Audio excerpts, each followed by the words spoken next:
ஜெபம் டிவி நேயர்களே, prayer headlines மூலமாக ஒரு சில முக்கிய ஜெப குறிப்புக்காக ஜெபிக்க கேட்கிறோம். நீங்களும் எங்களோடு கூட இணைந்து ஒவ்வொரு ஜெப குறிப்புக்காக ஜெபியுங்கள்.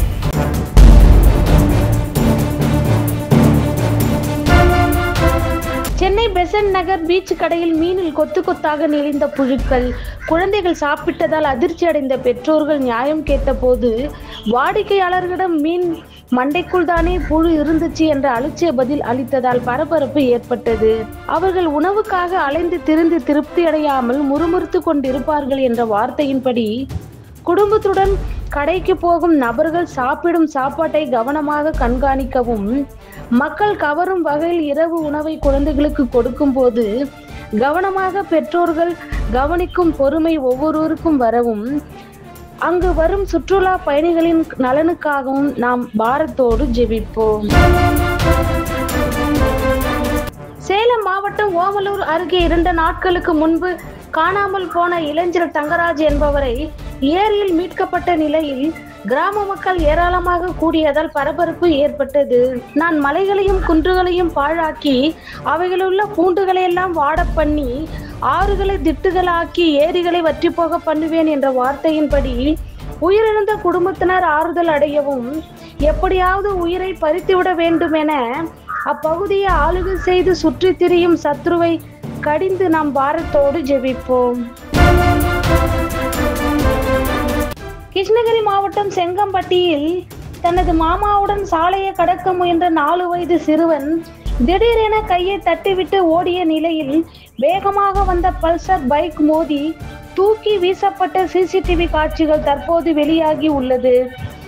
உங்களில் இதற்கு செவி கொடுத்து பின் வருகிறதை கவனித்து கேட்பவன் யார் என்ற வார்த்தையின்படி சாலையை கடக்கும் போது சிறு பிள்ளையின் கையை இறுக பிடிக்கவும், பைக்கில் வருபவர்கள் சாலையில் வேகத்தை குறைத்து தனக்கும் எதிர் வருபவரின் உயிரை பாதுகாக்கும்படியாகவும், இது போன்ற சம்பவங்கள் இனி எப்பொழுதும் எங்கும் நடைபெறாமல் இருக்க நாம் உருக்கமாக ஜெபிப்போம். சென்னையில் நேற்றைய தினம் காவலர் ஆணையர் அலுவலகத்தில் பணிபுரியும் பெண் காவலர் பணி முடித்துவிட்டு இரவு 11 மணி அளவில் மின்சார ரயிலில் ஏறி தனது வீட்டிற்கு சென்றுள்ளார். ரயில் நிலையத்தை விட்டு வெளியேறிய போது இருட்டான பகுதியில் மறைந்திருந்த ஆசாமி ஒருவன் பின்புறமாக வந்து செயினை பறித்ததுடன் அவரை பாலியல் வன்கொடுமையில் ஈடுபட முயன்றதால் பெண் காவலர் உதவி கேட்டு அலறினார். அப்பகுதியில் இருந்த இளைஞர்கள் காவலரை மீட்டனர். சடுதியில் அவர்களுடைய ஆபத்து எழும்பும், துன்மார்க்கனுக்கு முடிவு இல்லை, துன்மார்க்கனுடைய விளக்கு அணைந்து போம் என்ற வார்த்தையின்படி இரவு நேரங்களில் தனியாக வருவதை தவிர்க்கவும், உதவி கேட்கும் பெண்களுக்கு உதவும் உணர்வுள்ள இளைஞர்கள் அநேகர் உருவாகவும், இது போன்ற செயலில் ஈடுபடும் காம கொள்ளையர்கள் தண்டிக்கப்பட்டு மனம் திரும்பவும் நாம் பாரத்தோடு ஜெபிப்போம். உளுந்தூர்பேட்டை அரசு ஆண்கள் பள்ளி வளாகத்தில் மதிய உணவு இடைவேளையில் விளையாடி கொண்டு இருக்கும் போது தீ வைத்து எரிக்கப்பட்ட குப்பையின் தணலில் தவறி விழுந்த மாணவனின் 2 கைகளும் தீக்காயம் ஏற்பட்டதால் மருத்துவமனையில் அனுமதிக்கப்பட்டது என போலீசார் தகவல். கொல்லிகளையும் அம்புகளையும் சாவுக்கேதுவானவைகளும் எரிகிற பைத்தியக்காரன் எப்படி இருக்கிறானோ அப்படியே தனக்கு அடுத்தவனை வஞ்சித்து நான் விளையாட்டுக்கல்லவா செய்தேன் என்று சொல்லுகிற மனுஷனும் இருக்கிறான் என்ற வார்த்தையின்படி எரியும் தீ இருக்கும் இடத்தில் விளையாடுவதை மாணவர்கள் தவிர்க்கவும், எங்கு விளையாடுகிறார்கள் என்பதை ஆசிரியர்கள் தயவாய் கவனித்து மாணவர்களை உயிரை பாதுகாக்கவும், நம் பள்ளியில் படிக்கும் ஒவ்வொரு மாணவ மாணவிகளின் நலனுக்காகவும் நாம் பாரத்தோடு ஜெபிப்போம். கள்ளக்குறிச்சி மாவட்டம் வடசெட்டியில் நள்ளிரவில் அடுத்தடுத்து 3 மின்கம்பங்கள் உடைந்து வீடுகளின் மீது விழுந்தன. பழுதடைந்த மின்கம்பம் ஒன்று திடீரென உடைந்து விழுந்ததில் அதன் கம்பிகள் வேகமாக இழுக்கப்பட்டு மற்ற 2 கம்பிகளும் உடைந்ததாக கூறப்படுகிறது.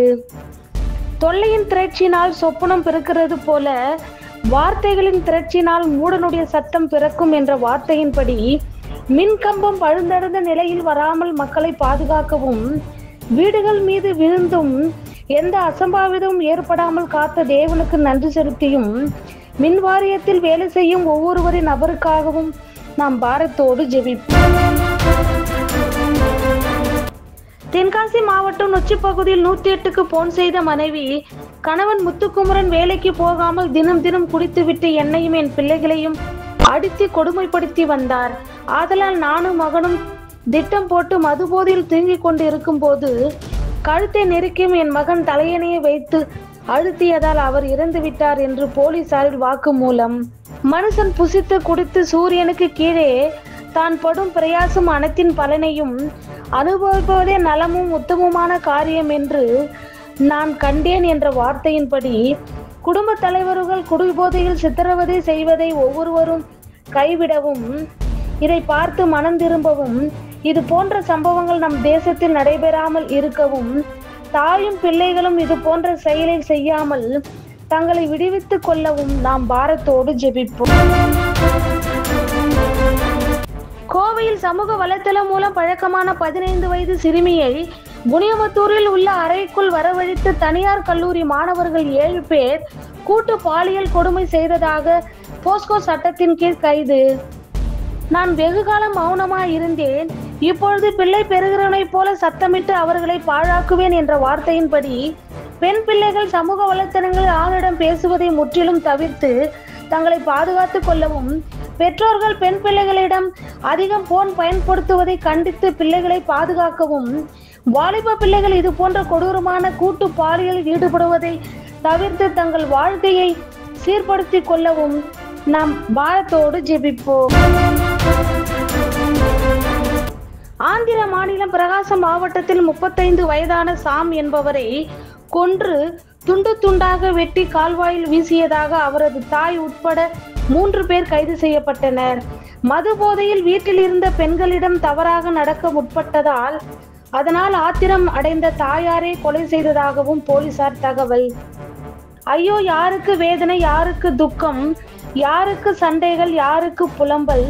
மதுபானம் இருக்கும் இடத்திலே தங்கி தாபரிப்பவர்களுக்கும் கலப்புள்ள சாராயத்தை நாடுகிறவர்களுக்கும் தானே என்ற வார்த்தையின்படி போதைக்கு அடிமையாகும் ஆண்கள் போதையை தவிர்க்கவும், இது போன்ற சம்பவங்கள் எங்கும் நடைபெறாமல் இருக்கவும், குடும்பங்களை சீரழிக்கும் போதை அடிமத்தன ஆவியை கடிந்து நாம் பாரத்தோடு ஜெபிப்போம். ஜெபம் டிவியை பார்த்து ஜெபித்து கொண்டிருக்கிற ஒவ்வொரு கர்த்தருடைய பிள்ளைகளையும் ஆண்டவராகிய இயேசுவின் நாமத்தினால் ஆசீர்வதிக்கிறோம்.